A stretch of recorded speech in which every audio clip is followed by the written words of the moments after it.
Hi, everyone, and welcome to Studio Jake. Be sure to like the video, share it out to all your friends, leave me a comment, and of course, subscribe. If you're watching on YouTube, ring that little bell to get notifications when I post a new vidcast, and consider becoming a channel member. And instead of doing all my usual spiel that I usually do, we're going to jump right into it because today I have a very special guest. It is author Mike Cleveland, and he is here today to talk about his new book series, which we'll get into in a moment. So please give a very big Studio Jake welcome to Mike Cleveland.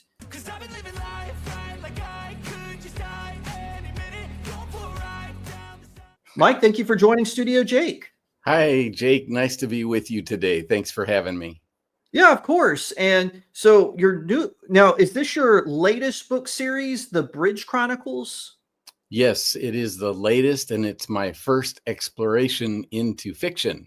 Oh, nice. So I have exclusively written fiction as far as my published works go. So I'm always curious, someone who started out from nonfiction, bridging into, pun intended, fiction. What was the transition like? What made you say, "Hey, listen, I'm going to get up and I'm going to try my hand at starting a fictional series"? That's a good question. I think the desire was to be able to say the same thing except in story form. So you might reach a different audience that likes stories as opposed to straightforward speaking. So I thought, you know what? I have the gospel that I love. So let's put it in a format that is different than what I've done before. It was kind of the impetus of the whole thing. And for those who might not be familiar with the story, tell us about what the Bridge Chronicles is about. Now, the first one is the Broken Bridge. Its sequel is the Living Bridge, and the newest one is the Eternal Bridge. Give us a kind of a overview of what the series is about and what it represents. Okay, sure. Well, it's an allegory. So if you're familiar with C.S. Lewis's works, any of his The Lion, the Witch, and the Wardrobe, or maybe The Pilgrim's Progress, something like that, it's an allegory. But the story, in essence, explores the question, what do we do when everything that we have built collapses? You might say it's a story about longing for restoration between people, communities, and with God.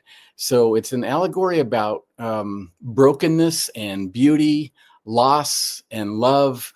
It's the deep hope that something greater than us is working to reconnect what has been torn apart. So the bridge would then be symbolic or metaphor of that which connects two sides, right? It's the connection that we have. It's structure, it's a symbol, it's a picture of unity and trust and the difficult journey of restoration, because in chapter 2, there's a great earthquake and the bridge is absolutely demolished. And so we've got two people, Fidel and Verita. Again, this is an allegory, so their names are symbolic, but they are lovers. They're due to be married the next day. Well, that next day, the earthquake happened, and then it kept them apart. And they had learned previously to communicate by way of lantern signals across the two shores. Verita's uncle was a guard at the bridge, and they would communicate by way of lantern signals. So then when the bridge collapsed, they began communicating in the only way they could, which was through these lantern signals. They actually developed quite a thorough communication language, and they were able to grow in that over the years. And so what happens, Jake, is that there are people who come along who would then try to rebuild the bridge. These are symbolic, they're representative of systems, theological methods, things that people turn to try and reestablish that connection. And so there are a number of these people that come, but they aren't successful. They can't bridge what has been separated. And then the final person comes along. His name is Geshriel. and he represents Jesus Christ. And by means of sacrifice, he reconnects the two after 7 years. So that's kind of a hint at what happens in this story. I really love it. It's got my heart, as you can tell. So that's kind of what I've done with the first book. And one of the things that I liked about what you said is they developed their own language, because that is something in our society that I feel people are trying to co-opt. And it doesn't matter what political spectrum or even what religious spectrum you're on. There is sort of a war on language about trying to remove the meaning of words. And so I just love how you may have done this intentionally. This might just be me reading into it, but I love this idea of two people who are in love who can't talk to each other physically, and judging by what you said, this is a world without cell phones or electronic communication, so they develop their own language through light, and I think that is incredibly moving. And so could you maybe expound on that, because this is really interesting to me, how we seem to have lost meaning. Like, I remember I used to have when I was in seminary, one of my teachers would say, great has become just meaning, yeah, it's great. But he said great used to mean it was great. Like looking at the Grand Canyon, that was great. And now when you see, your dog successfully performed a trick, great. But he was saying, no, that's good. It might be fun, but he said, I wouldn't call that great. And so I'm could you expound a little bit about that, and just the beauty of that sort of communication? Yeah, I think you're right that today the words have changed in general with so many things. In this particular book, this was born out of pastoring and pain, walking with people as they went through the brokenness of life. And a broken person, which we all are, Jake, by nature, uh, they have a way of speaking. Their brokenness has focused them and clarified for them what the problem is and what they feel the solution needs to be. In this particular situation, the language that they speak, because it's limited by only being able to use lanterns, has had to develop sort of naturally into something that they can use that communicates more than just what they would originally communicate, which is, I'm safe, I love you, I made it home, that kind of thing. So it has developed over these 7 years into something that's really beautiful in the way that they're able to communicate their love and their commitment after 7 years. So they have made language to be what they need it to be, which again, if you come through a period of brokenness in your life, whether it's sin or addiction or health issues or something that would be considered a major problem in your life, your language becomes focused on need, on what you have gone through and what needs you have now.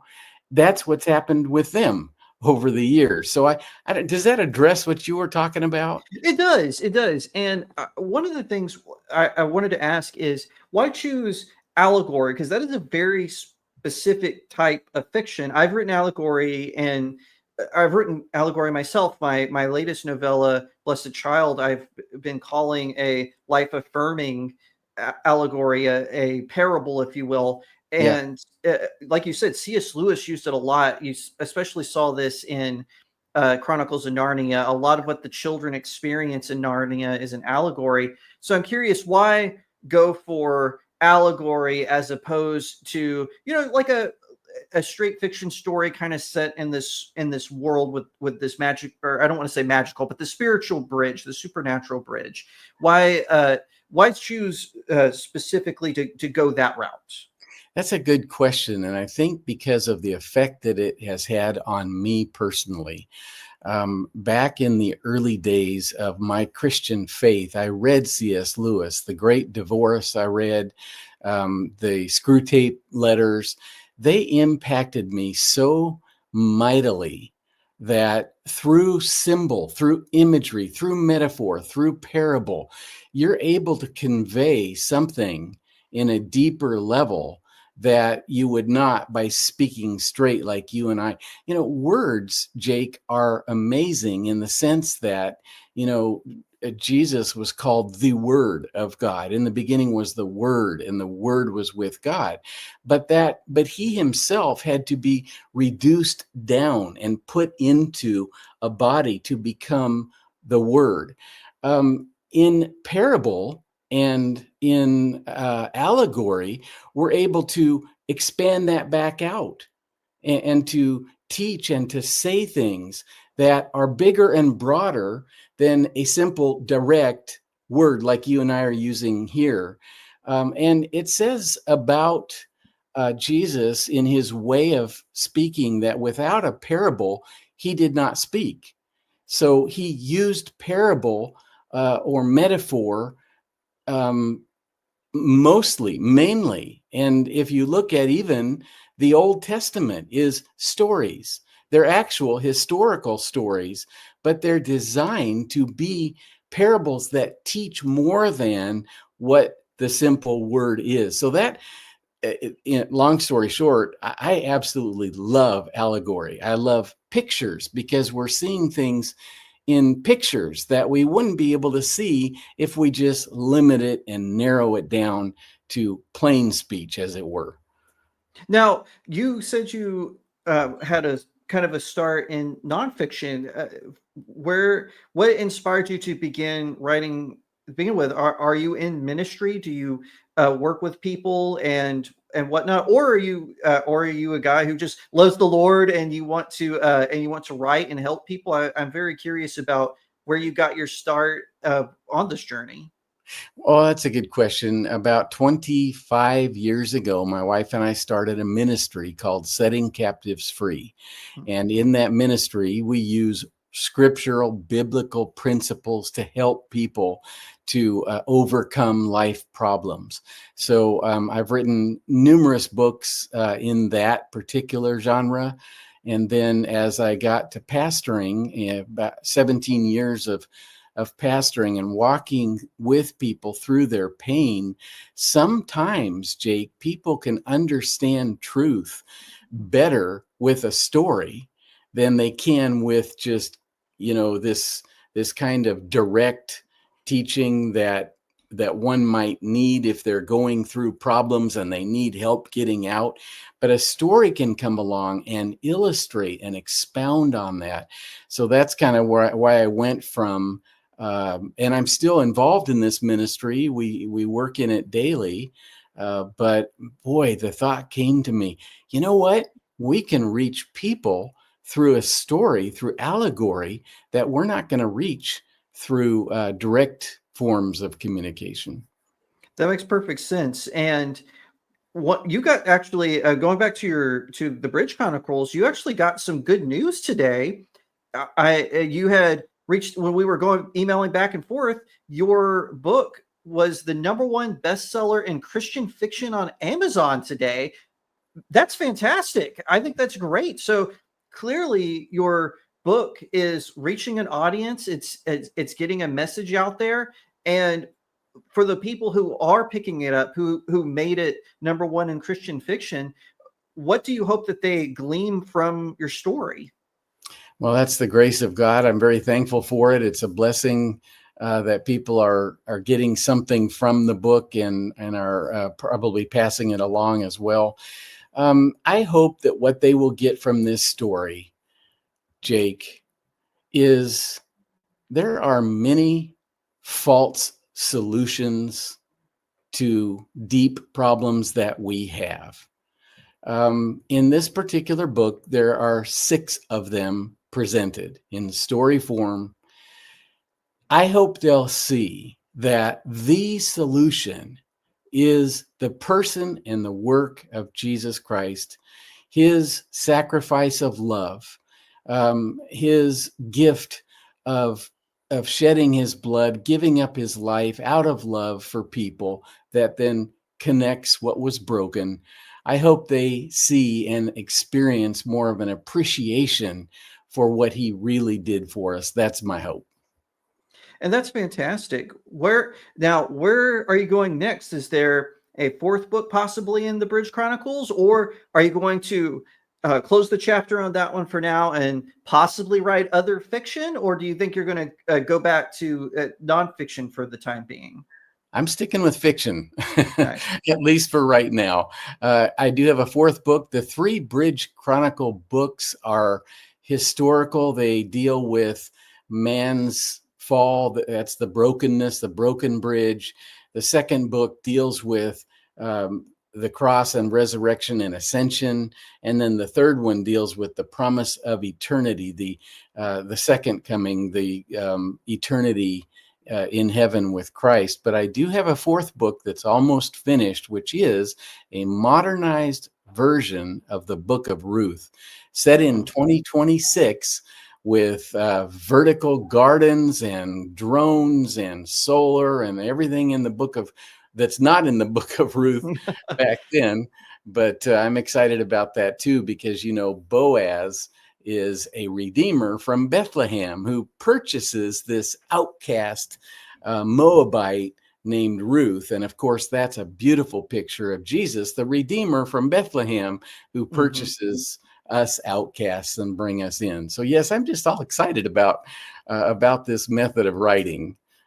It's so funny you say that because I've known friends who started out in fiction, or sorry, they started out in nonfiction, but as soon as they get the fiction writing bug, it's hard for them to get away from it. It's true. I've rarely seen the reverse. It's usually I was on nonfiction and then I got into fiction and now I can't say because Oh, one of the nonfiction is important. Don't get me wrong, but I just mean as far as being an author, one of the things I've learned is just this idea that you can, put your imagination, which imagination is a gift from God. yeah. It's he inspires our imagination and stirs it up. And I think that people who are truly born to be fiction writers, once they fall in love with it, it's hard for them to get out of it. And I think Wow. that that's so fantastic that now we have a new person because I really feel that fiction writing has kind of become an industry and so people are churning out, I don't want to say soulless books, but I feel like they're just churning them out almost like it's a uh, conveyor belt type Mm. situation. But I feel like when we have new voices like yours, like I shout her out all the time, my good friend CS Johnson, when we have new voices who are indie in their approach to publication, that we can hopefully glean back some of the more inspired, imaginative, and creative sort of works. Mm. And I have no doubt that your series are are going to be that for people. And like I said, guys, number one in Christian fiction on Amazon. I think that's such an excellent achievement with this. Now, you said your next book you're working on is a modern retelling of the story of Ruth.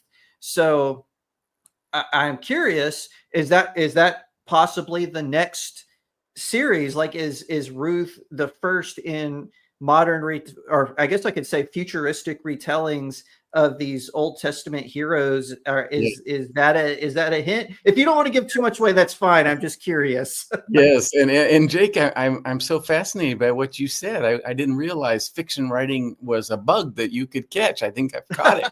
I think I'm coming down with the fever of the bug. So thank you for the warning. I'd love to hear about your books and your friends CS as well. I really appreciate what you said about that. Yes, the next book after Ruth is Hosea and Gomer, Nice. as well. And then of course, you've got Adam and Eve, right? The first man who was put into a deep sleep and had his side opened that he might have a bride. And the last Adam, of course, on the cross was put into the deep sleep of death and had his side open that he might have a bride. And all of these things, I think, Jake, you and I and your friend and whoever else, we have a message that reaches the human heart. It goes deeper than emotions.